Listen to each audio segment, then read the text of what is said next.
deserved. I thought the way we approached the game was with bravery, with courage, in a way where we wanted to make the game very difficult for them, play the game in certain areas where we knew they didn't want to play. First half, I thought we were excellent at that.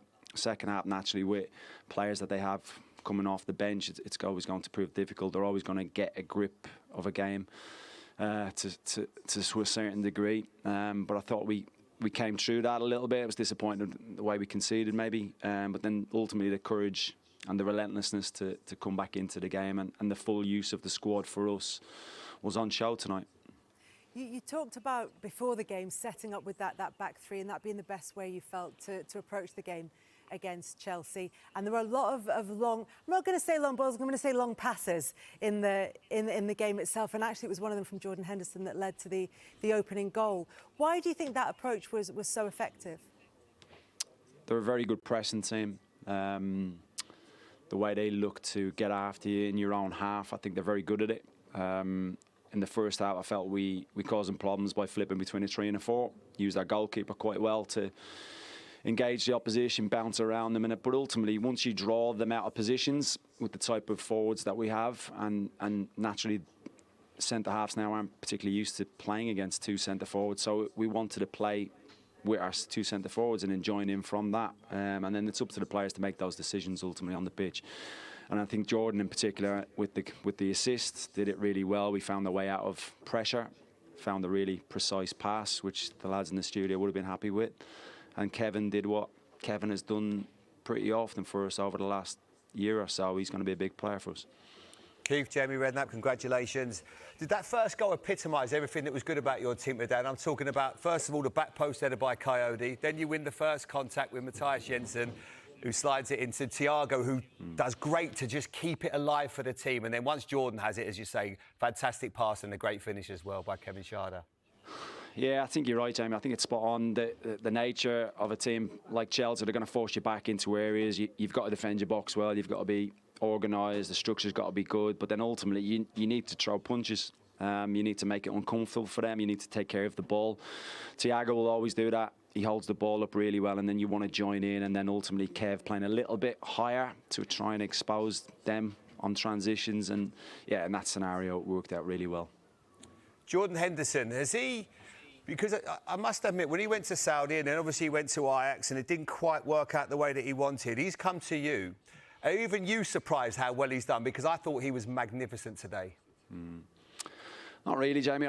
Christian Norgard left in the summer, and naturally that was a huge void for us because he was the captain, he was the glue in midfield, knows the game, and you know what it's like in the central areas. Sometimes it's not what you're told to do. It's just that knack of being in the right position and leading the team, leading by example. Jordan, I became aware of he might be available. Had a couple of conversations with him, struck up a good rapport with him, explained what I felt his role would be within the team, and then for him to come to a club like this and play a big part as an experienced player to nurture some of our younger players, because we have got a young squad. We've got a young midfield, the likes of Yarmouk in there, that he will benefit so much from playing alongside Jordan. So he hasn't surprised me, but equally I've been really, really pleased with his performances.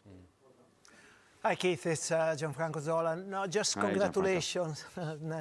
Congratulations. We had doubts because of the number of players, important players that they left the club, how the team could do. But we all spend a lot of compliment words to your team because they did very well. They stood up to, in my opinion, a very good team as Chelsea is.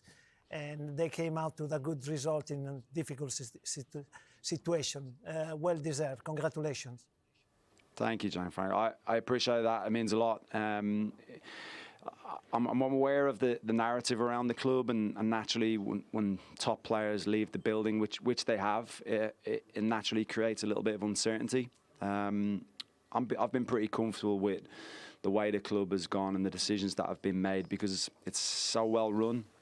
And I think what happens at this club is when you look at certain players, like Mikel Damsgaard, who unfortunately wasn't available today, he had an illness overnight. He wasn't the Mikel of 12, 18 months ago, but because you have the environment to work in on a day-to-day basis to develop patient environment, supportive environment, players are allowed to grow and they have that time to do it. And I know there's a lot of players in this building ready to go. Fabio Carvalho being one of them, who's probably been unlucky not to play more minutes. Very talented player that will always score goals. So there's a lot of talent in this building. And for us, I think it's more about just building a new team and those relationships. As you both know, it takes a little bit of time to build those relationships and rapport and that know-how of what your teammate's going to do, your midfield partner or your centre-back partner. But we're getting there. And Keith, even as you make the point about, you know, being happy with the squad that you have, it was a big summer in terms of the captain Christian Norgard going, all the goals of Mbermo and Wissa going, no Mikkel Damsgaard, as you pointed out today, either. But is this a team, and you mentioned it being a team that's kind of growing, is this a team that has a lot of developing to do still over the course of this season? We're only 4 games in. Yeah, I think that's fair, Kelly. Naturally, it's a younger squad. It's kind of, you take a step back to dust yourself down and work out what you've got. I'm so glad the window's closed, I must admit that, to know who's going to be in the building and what we've got to work with. But I have said to the players after the game, it's the strongest bench I've seen at this club in the last 15 months since I've been at the club. It really is. It was difficult to pick the squad.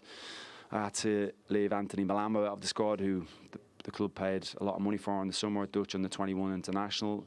We've got a lot of talent. And I think when you're building a new team, I think for me, what some coaches can get carried away with is the beautiful game. For me, it's about foundations, and you know, you can't build a nice house and put windows in first. We have to get the foundations in, and I think we've been doing that pretty well over the last few months in terms of what this club is about, what will make it successful going forward, and then we can always add layers to that. Keith, I appreciate it's getting late, so thanks so much for coming out to talk to us. Pleasure. Take care.